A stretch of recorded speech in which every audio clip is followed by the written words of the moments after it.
जय कार्ड सिद्ध।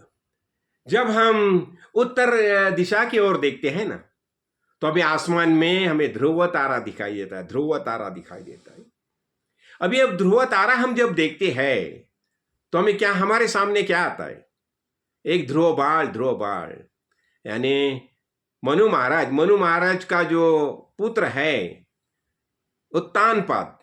तो उत्तानपाद की दो पत्नी है। एक का नाम है सुरुचि और एक का नाम है सुनीति।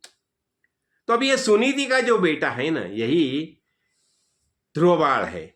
और जब भी यह अपना उत्तानपाद यह युद्ध करके आता है, अपना संपूर्ण उसका जो राज्य जो है, अनेक राजा उसके विरोध में थे, सबका पराजय करके जब भी तो आता है, तो अब आता है तो क्या है, ध्रुवबाल भी पिताश्री को मिलने के लिए जाता है और पिताश्री उसे लेते हैं, नजदीक ले जाए, अपने मंडी पर बिठाते हैं। और उसी समय वहां उसकी जो सावत्रा मम्मी जो है, आई जो है सुरुचि, वह आती है और उसे वहां से उठाती है। बोलते नहीं नहीं नहीं नहीं, उसके मंडी पर बैठने का अधिकार, गोदी में बैठने का अधिकार तुम्हें नहीं है। तो वो बताता है ठीक है माताश्री, लेकिन मुझे वो अधिकार कैसा प्राप्त हो जाएगा? तो उसने बता दिया, देखिए तुम ऐसा कीजिए, विष्णु भगवान है उसे प्रसन्न कीजिए, और जब भी तुम विष्णु भगवान को प्रसन्न करेंगे ना, तो वो तुम्हें उनके गोदी में बैठने का अधिकार दे देंगे। तो ठीक है, उसने सोचा ये क्या है, माताश्री बताती है सही है। फिर वो निकला, घर से निकला, किसी को बताया नहीं उसने। कहाँ निकला? विष्णु भगवान को प्रसन्न करने के लिए। संयोग नारद मुनि उसे मिल गए और फिर नारद मुनि ने उसे बोध मंत्र दिया, ज्ञान का मंत्र दे दिया। और अभी ध्रुवबाल भगवान की आराधना करने लगा, तपश्चर्या करने लगा। ठीक है, उसके तपस्या के समय बहुत कठिनाई उपस्थित होगी, लेकिन उसी समय क्या हो गया, देखो, जब भी अपना बेटा इतना अच्छी तरह से तपश्चर्या करती है, तो माता पार्वती माता भी प्रसन्न होती है ना।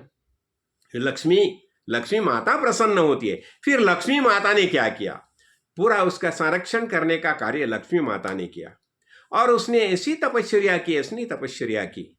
देखो, अब ये तपश्चर्या यानी क्या है, मनोमय कोश है ना, मन भगवान में लगाने का।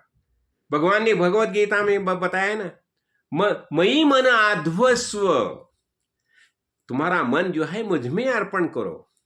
हाँ, बुद्धि निवेश, तुम्हारी बुद्धि है, मेरी बुद्धि में निवेश करो। मई मन आध्वस्व मई बुद्धि निवेश। तो ऐसा जब ध्रुवबाल ने तपश्चर्या की तो भगवान प्रसन्न हो गया, और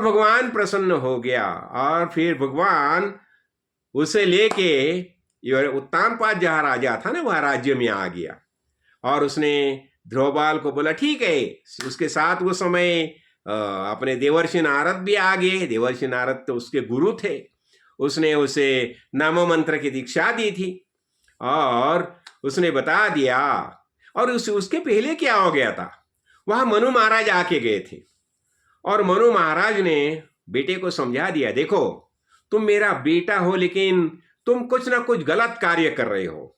तुम्हारी दो पति है ना, सुरुचि और सुनीति, और ये उत्तर और ये उसका सुनीति का बेटा था उत्तर, और अपना सुनीति का बेटा ध्रुव और सुरुचि का बेटा था उत्तर।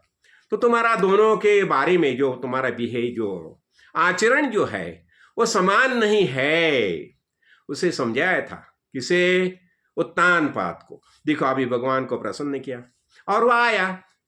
वो इसलिए क्या हो गया था, यह अपना उत्तानपाद जो है उसने सुरुचि को ये किया था, गुस्सा हो गया था सुरुचि के ऊपर।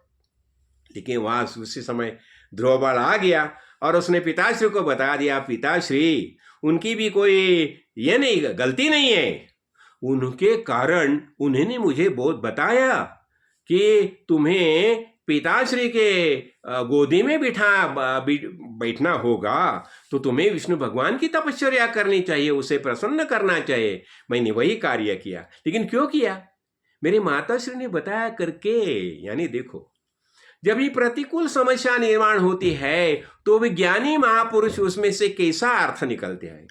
और इसी तरह ध्रुवाल तो यह हो गया, फिर भगवान ने उसे आज ये दिया, वरदान दे दिया, और उत्तर दिशा में जो अनेक ये स्टार जो है, तारे है, उसे तारे में बिठा दिया। यानी क्या होता है, हम क्या सीख लेते हैं। जैसा ध्रुवबाल ने क्या किया, उसे मम्मी ने तो हटा, उसकी जो सावित्री माता थी उसने पिताश्री के गोदी में से हटा दिया और उसे बता दिया तुम्हें वह अधिकार प्राप्त करना होगा, तो तुम्हें विष्णु भगवान को प्रसन्न करना चाहिए। इसलिए मैं क्या बताना चाहता हूँ, देखो किसी कौन सी भी परिस्थिति क्यों न निर्माण होए, हमें भक्ति मार्ग से चल के भगवान को प्रसन्न करना चाहिए। और अंत में हमें समझ में आता है कि भगवान ये हमारे हमसे अलग नहीं है, वास्तविक भगवान ये हमारा ही रूप है, भगवान हमारे अंदर ही बैठा है। और फिर हम बता सकते हैं मयि एव सकलम जातम मयि एव प्रतिष्ठितम मयि सर्वम लयम याति तद ब्रह्माहम। यह संपूर्ण विश्व एकमेव चैतन्य है। इसलिए वसुधैव कुटुंबकम, यही हमारी जीवन की धारणा होनी चाहिए। जय कार्ड सिद्ध, जय कार्ड सिद्ध।